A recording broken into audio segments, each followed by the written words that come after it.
wondering,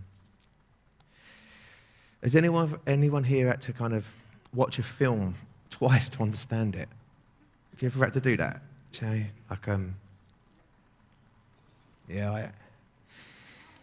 In the animated superhero film Spider-Man Across the Spider-Verse, Miles thinks he knows what kind of story he's in, and it's kind of he thinks he's in some type of typical hero's journey. But halfway through, if you've seen it, everything kind of turns upside down, and he realizes the story is much bigger and far more complicated than he thought.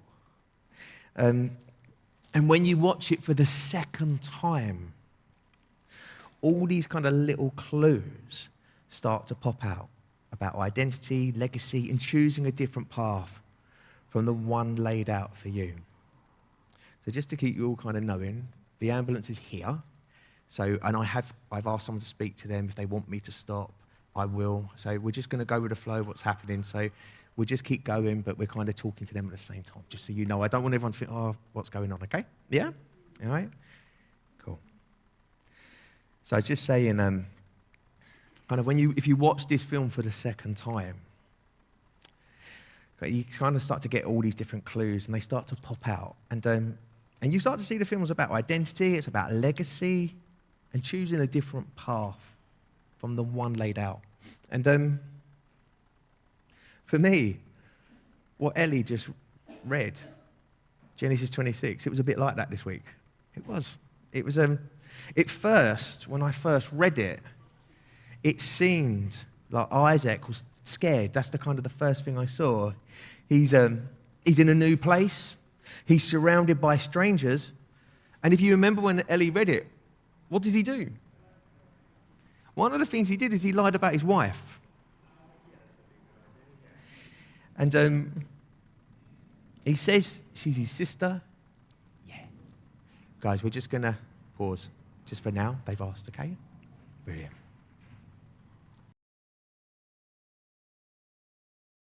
On a very quick thing, I was using the Spider-Man as an illustration to say, all I was trying to say was I had to read Genesis 26 twice. That was it, okay? I had to read it more than once because I kind of didn't really understand what it was saying. I understood it, but I kind of saw it slightly different when I read it the second time. And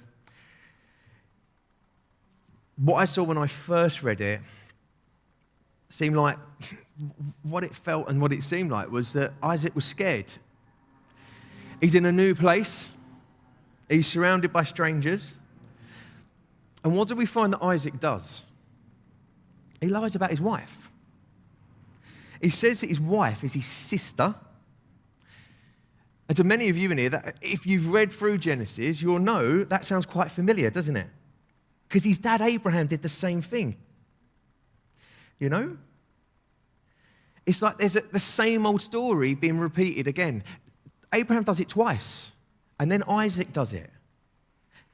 And what you start to see is you can get quite caught up in that and think, actually, is this the main point? Is this what we're supposed to see? I'm not saying you're not supposed to see that. I think that is one of the points, but I think there's something bigger than that in Genesis 26, what Ellie read. I think there is. And what I started to think was kind of bigger and what you see was this word keeps coming up, and it comes up 5 times, and the word was blessing, okay? You see it in verse 3, 4, 12, 24, and 29. And that made me wonder. Just a little bit like the Spider-Man story of Miles, he kind of realized, doesn't he, that this story is a bit bigger. It's not just about being a hero. It started making me think, actually, maybe this story is not just about fear or failure. Maybe there's a little bit more to it than just the fear and failure. And maybe it's about how God's blessing shows up in the real messy parts of life. Maybe it's not just about the promises. If you know the story of Genesis, maybe it's not just about the promises made to Abraham in the past. Maybe it's about how those promises turn into blessing in the day-to-day life of Isaac. If you were here last term for our series, One Man and His Fam, you may remember we looked at Abraham and how God made these huge, huge promises to him about land, about how he would have kids. And these kids would lead to huge families and being a blessing to the other nations. And all that stuff in the story, all that stuff in it, is the big picture stuff. It's the huge stuff. But now, in the new series we're looking at today, still in Genesis, Family Matters, things get a little bit more personal. As we move from Abraham to Isaac, then to Jacob and Joseph, the spotlight turns from the promise to blessing. And this blessing comes in ways that are sometimes smooth, seems quite smooth, and sometimes it seems quite costly. Walter Brueggemann, to be honest with you, he's a proper heavyweight when it comes to Bible stuff. Yeah? He says this, that in Isaac's story, the idea of blessing takes center stage. It's not just about what God said he'd do way back with Abraham. It's about how God shows up here and now in the mess and the day-to-day of family life. I put this table up. I made this table. You might say, Ollie, that is not helpful. Okay? All right? This breaks up what we're going to be looking at over this term. You get Abraham, I've cut the M off. You've got Isaac, Jacob, and Joseph, right? And you've got the figure, you've got the role of the promise. The promise is the covenant. We're going to look at that in a second very quickly. And then you've got the role of the blessing and how it's received. This blessing becomes a big part of the story, okay? And this is what I want us to look at today. How God blesses Isaac. Firstly, Isaac is blessed by God for the long term as he steps into the promises made to his dad. And secondly, Isaac is blessed by God in his day-to-day life as he flourishes materially. Oh, we struggle with this when we start talking about God doing materialistic things and giving you lots, okay? You get into this prosperity stuff and it makes us feel a bit uncomfortable, okay? But we do see that in this. We see the both. If we only talk of one, we miss the other. The blessing moves in two ways. So let's start by looking at the promise.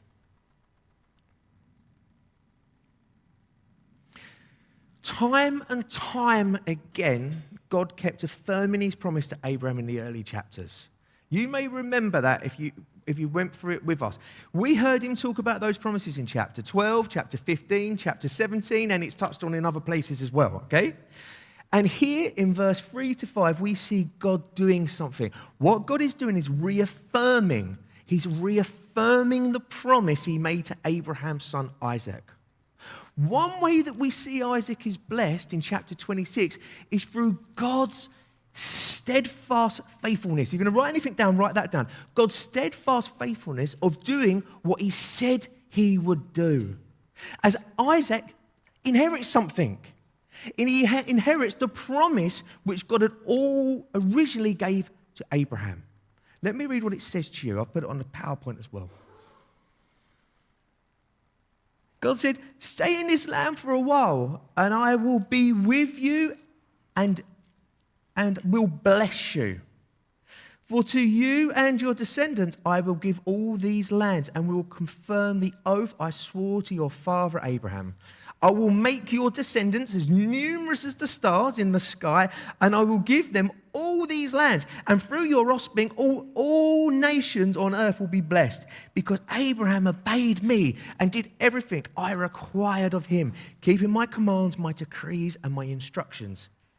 You may remember that one of God's promises was to make an everlasting covenant with Isaac.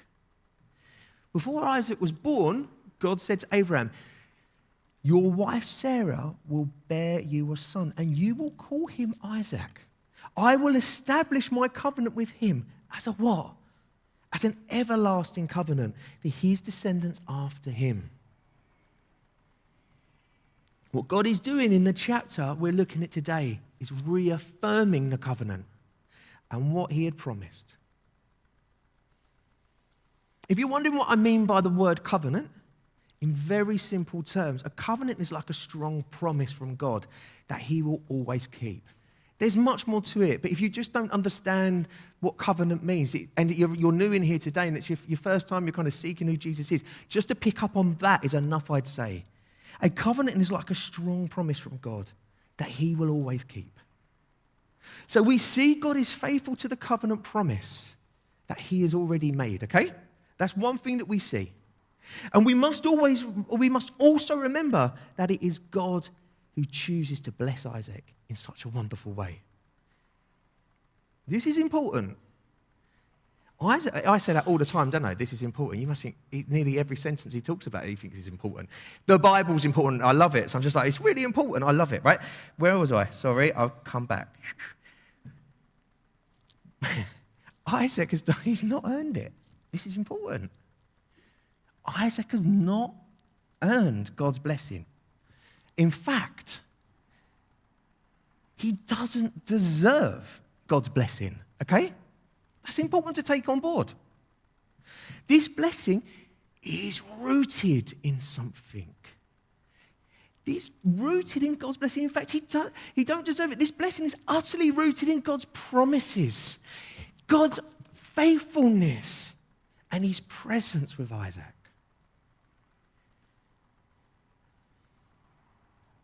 If it was down to doing things correctly, Isaac would have fallen at the first hurdle. Think about it. What does he say? Just after God says he is with Isaac and he will bless him. God's spoken to him. This is a big thing, right? What does he say?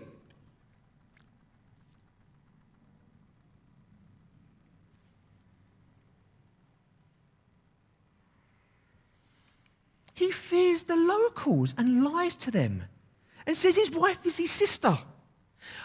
Isaac makes her pretend to be his sister so he's not harmed. We see this happen again in the family. Think about it. What does Jacob do? Jacob pretends to be his brother Esau. Something's happening here. Yeah. And what about when Jacob thinks he's marrying Rachel? What happens? Leah pretends to be Rachel. All these three different stories show such deception. Leah deceives Jacob, Jacob deceives his father Isaac, and Isaac deceives the people. I don't think you're going to read that in the patriarchs, but you do. That's telling you something. Patriarchs, in a really bad explanation, is the heavy hitters in the early texts of the Old Testament, okay? Deception can look different in our families, but mostly, I would say, it shows up in lies. And the truth is, lies erode away trust, especially when it keeps happening in families. Let's be honest, you don't have to be a Christian to know that pain. You don't. It happens in many different situations. But if you're following Jesus today, or just beginning to explore what faith in Jesus means, and you have been hurt by lies and deception by family, Jesus wants to meet with you in your hurt. Okay? You're not alone.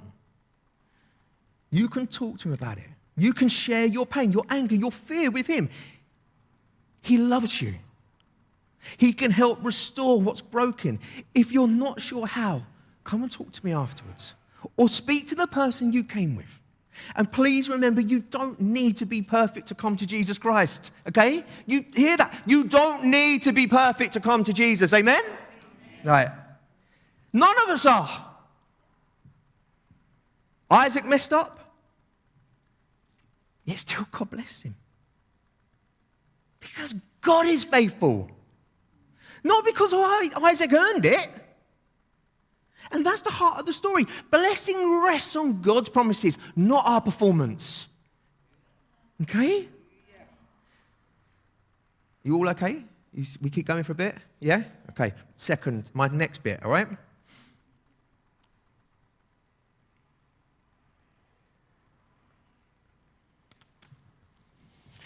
It is warming up in here, sorry. And I'm trying not to get too excited. Right. What are we doing? God's presence makes the difference. Thank you, ChatGPT. Do you know, I was trying to find a good heading for it, so I just put it through ChatGPT. It's wonderful if you use it for little things like that. I love it. Right, as well as all receiving God's blessing through God's steadfast faithfulness to his promise, we can also see that by worldly standards, Isaac is blessed materially. After we hear that there is a famine in the land, Isaac goes to Abimelech, king of the Philistines, doesn't he? And what does he say? And at this point in the story, God appears to Isaac and tells him not to do something. He told him not to go to Egypt because he must live in the land that God tells him to. And it's just after this, in verse 3, we read about God blessing Isaac.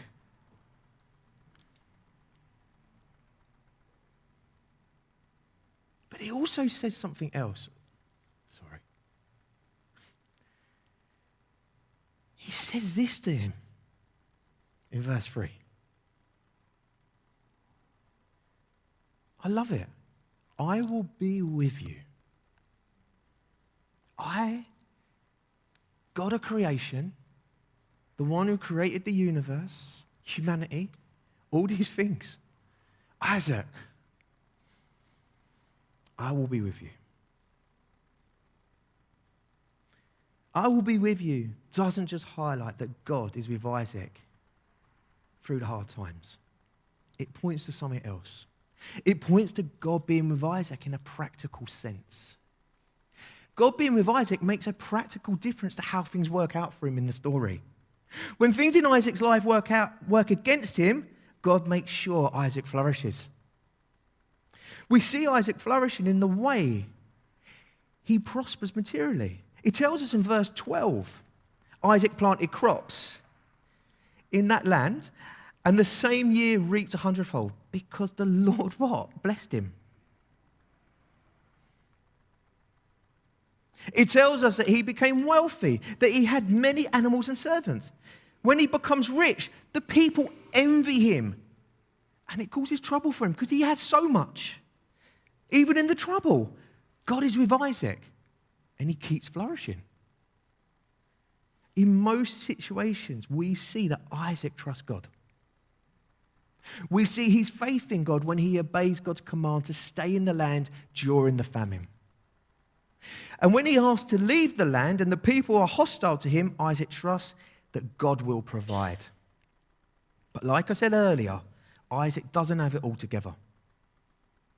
He makes mistakes, just like we all do. Isaac doesn't inherit the promise or receive God's blessing because he's got it all together. It's far from that. Remember, he saw God and God spoke to him. And yet, not long after, what happens? We've already spoke about it. We're going to speak about it again.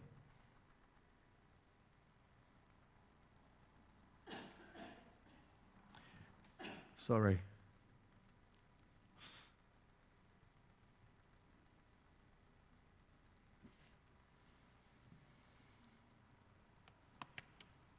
Isaac was afraid. He fears the people of the land and lies about his wife Rebekah by calling her his sister. Like I said at the beginning, this is familiar.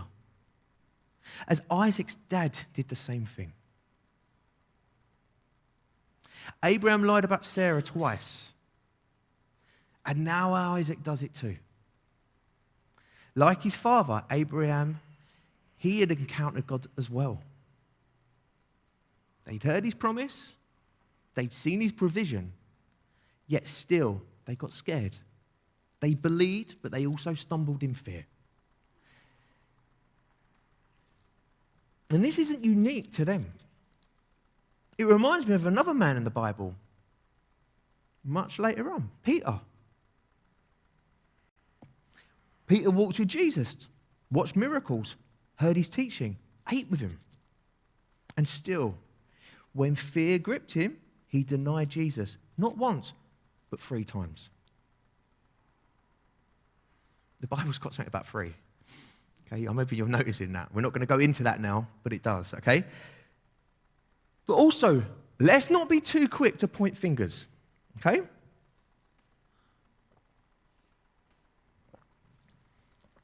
The truth is, most of us have been there at some point in our lives. We've all had moments when we have felt anxious or overwhelmed or uncertain about something that's happened in our life. This happens, doesn't it? Most of us will say, yeah, okay, I've had that. And in those times, right, we may have read verses like Proverbs 3, telling us to trust in the Lord with all our hearts and not to lean on our own understanding, and telling us in all our ways to submit to him and he will make our path straight. Or maybe we have read what Paul wrote to the church in Philippi, as he told them not to be anxious and told them to bring everything to Jesus. Maybe like we talked about the other week, you even took time to listen, to wait on God, trying to hear his voice. And in that moment, you really did want to trust him. But then, just minutes later, the fear came back. And instead of walking his path, we defaulted to our own. The path God called us to felt just too risky.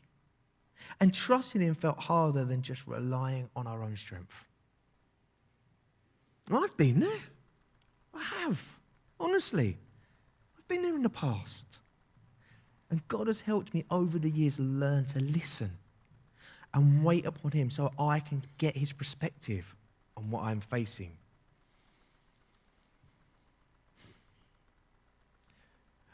But what is important for us all to understand, if you're a believer sitting here today or someone with us finding out about Jesus, there is good news for us all. Even in these times when I failed, or even in the times that you may have, or even when we have let fear call the shots in our life and walked away from what we feel God's saying for us to do. Man, Jesus hasn't walked away from you. He ain't. He ain't walked away from me. He ain't walked away from us at all. Our relationship with him is not based on how perfectly you or me get things, okay? It's based on Jesus. Amen? Amen? And his love to us. All this tells us something vital about the character of God and his relationship with us. God's blessing is unearned. Abraham made mistakes. Isaac made mistakes. Israel turned away from God. We too fail, whether in doubt, denial, disobedience, or fear. But God does something. He remains faithful. Amen? He was faithful to Abraham despite Abraham's failures. He blessed Isaac when Isaac was afraid. He pursued Israel again and again and kept forgiving them and giving them another chance. And he is faithful to us, not because we deserve it, but because of his grace, his kindness and blessing. This grace is fully revealed in Jesus Christ. God's kindness to us is sending his Son to die for us on the cross, giving his one and only Son as a sacrifice for all the things we have done wrong. Amen? So we can have a relationship with a holy God. So we can talk to him and experience his grace and blessing in our lives. Today we stand on God's ultimate blessing, Jesus Christ. Because of Jesus, we can deal with any hurt.